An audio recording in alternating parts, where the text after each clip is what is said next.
अपनी शुरुआती शिक्षा दीक्षा के बाद रावण ने कई वर्षों तक शिव की गहन तपस्या की। तपस्या के दौरान रावण ने शिव को प्रसन्न करने के लिए बलिदान के रूप में अपना सिर 10 बार काटा। हर बार जब वो अपना सिर काटता था तो उसके धड़ में एक नया सिर लग जाता था, जिससे उसने अपनी तपस्या पूरी की और अंत में भगवान शिव ने उसकी तपस्या से प्रसन्न होकर उसे वरदान दिया। तब रावण ने अहंकार में अपने वरदान में नश्वर इंसानों को छोड़कर देवताओं, राक्षसों, सांप और जंगली जानवरों से हानि न होने का वर मांगा, जिसका मतलब था कि ये सभी प्रजातियां उसे कोई नुकसान नहीं पहुंचा सकती। यही वजह है कि बाद में मनुष्य रूप में जन्म लेकर राम ने रावण का अंत किया था। रामायण, विजयदशमी या दिवाली का जिक्र होने पर हमारे मन में सबसे पहला ख्याल श्री राम और रावण के युद्ध और भगवान राम द्वारा रावण के अंत का आता है। लेकिन शास्त्रों में रावण को एक दैत्य, राक्षस, अत्याचारी के अलावा भी कई रूपों में वर्णित किया गया है। रावण को महान विद्वान, प्रकांड पंडित, महाज्ञानी, राजनीतिज्ञ, महाप्रतापी, महापराक्रमी योद्धा और अत्यंत बलशाली जैसे नामों से पुकारा गया है। रामायण में जिक्र है कि राम ने भी एक बार रावण को महाविद्वान, उसके ज्ञान के संदर्भ में महान ब्राह्मण के रूप में संबोधित किया था।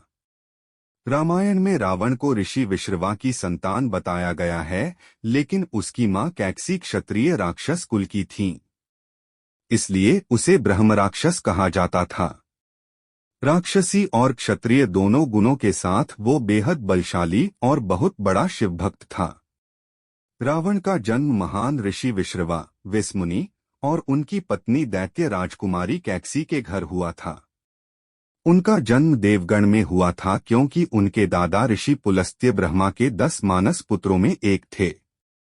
वो 7 महान ऋषियों के समूह, जिसे सप्तर्षि कहा जाता है, उसके सदस्य थे।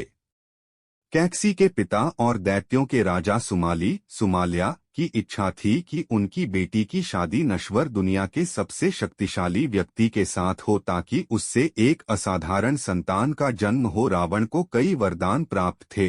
रावण ने ब्रह्मा और भगवान शिव से वरदान प्राप्त किए। रावण ने ब्रह्मा जी की कठोर तपस्या की और प्रभु ब्रह्मा जी को खुश करने के लिए अपने सर को काटकर 10 बार उनके चरणों में अर्पित किया। 10वीं बार ब्रह्मा जी ने प्रसन्न हो रावण को दर्शन दिए। रावण ने ब्रह्मा जी से अमरता का वरदान मांगा। ब्रह्मा जी ने उसके लिए मना कर दिया, लेकिन उसे अमरता का अमृत प्रदान किया, जो उसकी नाभि में समाये था। साथ ही उसने ब्रह्मा जी से वरदान मांगा कि कोई यक्ष, देवता, गंधर्व, जंगली जानवर, असुर, नागा, पक्षी उसका वध न कर सके। ब्रह्मा जी ने उसे वरदान दिया। रावण ने अपने वरदान में मानव जाति का जिक्र नहीं किया, क्योंकि उसे लगता था वह बहुत कमजोर होते हैं। वीडियो अच्छी लगी है तो ऐसी ज्ञान की बैटन सुनने के लिए ज्ञान शॉप को सब्सक्राइब और लाइक करें।